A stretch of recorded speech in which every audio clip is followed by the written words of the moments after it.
Now, Oz, we've just got a brand new Castlevania animated series on Netflix. You're a big Castlevania fan. Yes, you might be able Tell to me tell. a little bit about your sort of involvement in the game series and this TV show. So I've played all the games as far as I know. Maybe not the patchy slot ones, but I've yeah. So this anime series is based on the third game of the series that came out on the NES, Dracula's Curse. Okay. Now, so I haven't played any of the games. I've just sort of been around it, helping making the show.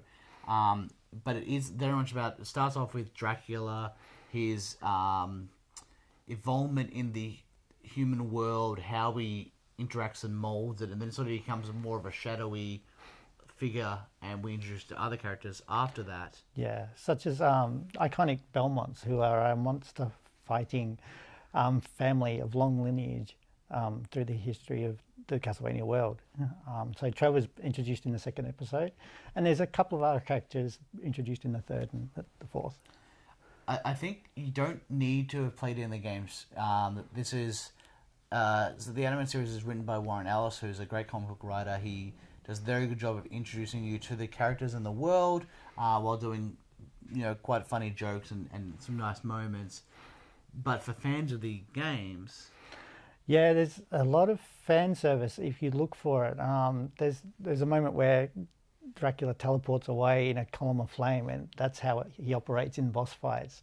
There's a few other moments in the series where it really, I remember that from the game. There's a character that only uses fire and ice as spells, and that character that's all she does. So yeah, it's really well done. Now, we have been saying movie quite a bit. Originally, this was going to be a standalone movie in 2007. Got stuck in development hell and came out as a Netflix original series. The first season is 4 episodes, about half an hour each. They have confirmed season 2 is coming, which is going to be 8 episodes, which is exciting. I'm definitely looking forward to it.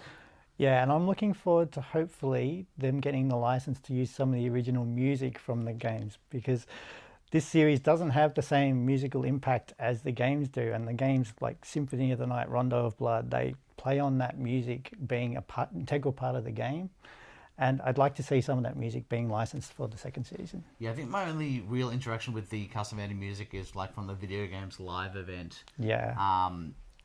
But that didn't bother me so much, and one thing I have been hearing about it, this series, is people talking about the animations and the faces being a bit woody. But I never really noticed it too much, or it never really dragged me away from the story. Yeah, and the animation scenes during the fights are really well done, really fluid, and brilliant to watch. Yeah, there's lots of cool stuff with whips and different weapons, and backgrounds are all really cool. But I would definitely recommend this Castlevania series, whether you're a sort of hardcore fan of the games, Like me, or you're, not like me.